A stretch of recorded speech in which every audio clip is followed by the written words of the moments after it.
Hello everyone. मैंने अपने last 3 videos में आपको बताया कि कैसे आप मोड को इंडिविजुअल, डिस्क्रीट और कॉन्टिन्यूस सीरीज के केस में कैलकुलेट करते हैं। इंस्पेक्शन मेथड क्या है, ग्रुपिंग मेथड क्या है, किस वक्त पे कौन सा फॉर्मूला अप्लाई किया जाता है, अगर इल डिफाइंड मोड हो तो कैसे मोड की कैलकुलेशन होती है। आज मैं आपको बताने वाला हूँ कि कैसे आप ग्राफ की हेल्प से भी मोड को कैलकुलेट कर सकते हैं। और वो ग्राफ जो मोड की कैलकुलेशन में यूज होता है, उस ग्राफ को कहते हैं हिस्टोग्राम।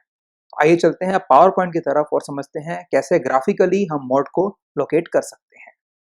मोड को ग्राफिक रिप्रेजेंटेशन की हेल्प से समझने से पहले हम एक बार उसको फॉर्मूला की हेल्प से भी कैलकुलेट करते हैं और बाद में ग्राफ की हेल्प से देखेंगे कि हमें सेम आंसर मिल रहा है या नहीं मिल रहा है।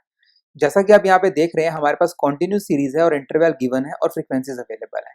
हमारा पहला काम तो ये पता लगाना है कि हमारा मोड किस रेंज के अंदर लाई करता है। तो अगर हम फ्रीक्वेंसी को देखें using the inspection method, maximum frequency हमारी 15 आ रही है और सामने की रेंज आ रही है 40 टू 60। तो हमें ये तो पता लग चुका है कि हमारा जो मोड है वो 40 टू 60 में लाई करेगा, बट एग्जैक्ट वैल्यू क्या है उसके लिए हमने फॉर्मूला यूज किया। यहाँ डेल्टा वन का मतलब हमारा क्या हुआ, F one minus F zero ignoring the sign, और डेल्टा टू क्या हुआ, F one minus F two ignoring the sign.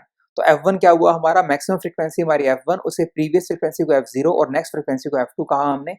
L one हमारा लोअर लिमिट है, दैट इज 40, और इंटरवल क्या है हमारा 20 का। हमने वैल्यूज को पुट किया और हमारा मोड निकल आया 52.50। अब हम इसी मोड की कैलकुलेशन करेंगे ग्राफ की हेल्प से।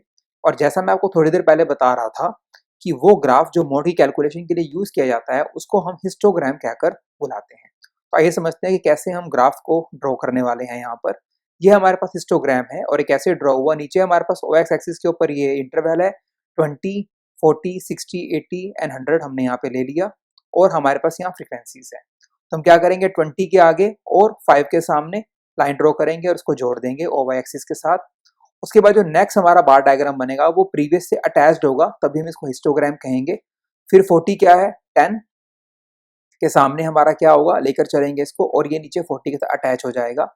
फिर नेक्स्ट देखिए 40 टू 60 में क्या है, 15, तो 60 के आगे और 15 तक लेके जाएंगे और अटैच करेंगे। फिर आया हमारे पास 12, ये क्या होगा, 80 के सामने और 12 के सामने अटैच हो जाएगा। एंड देन 4, 100 से सामने हमने ड्रॉ किया और 4 के आगे कनेक्ट हो गया। इसके बाद हमारा नेक्स्ट टास्क क्या रहता है, जो हमारा मैक्सिमम लेंथ का बार है हम उसको देखेंगे। जैसा आप यहाँ पे देख रहे हैं 15 है और उसके साथ वाले बार देखेंगे और हम यहाँ से डायगोनल लाइन ड्रॉ करेंगे, जैसे कि ये लाइन ड्रॉ होगी और नेक्स्ट बार के जो हमारे पास एज है वहां तक कनेक्ट हो जाएगी। सिमिलरली क्रॉस बनाएंगे यहाँ से और प्रीवियस बार के साथ डायगोनल लाइन को ड्रॉ करेंगे। जहां पर ये इंटरसेक्शन होगा वहां पर एग्जैक्ट एक लाइन को ड्रॉ करेंगे और ये जो लाइन जहां नीचे टच करेगी वो हमारा मोड होगा। जैसा कि आप यहाँ पे देख रहे हैं, हमारी जो वैल्यू है 52 आ रही है और आपने पीछे वाले केस में देखा था वैल्यू क्या थी, 52.50। तो ग्राफ में अप्रोक्सीमेटली हमें सेम ही आंसर मिल चुका है। So that was all about calculation of mod using histogram. I hope आपको ये वीडियो अच्छा लगा होगा, तो इसको लाइक एंड शेयर करना ना भूलिएगा। और अगर आपने मेरा चैनल तो सब्सक्राइब नहीं किया है तो please do subscribe my YouTube channel. Thank you so much for watching.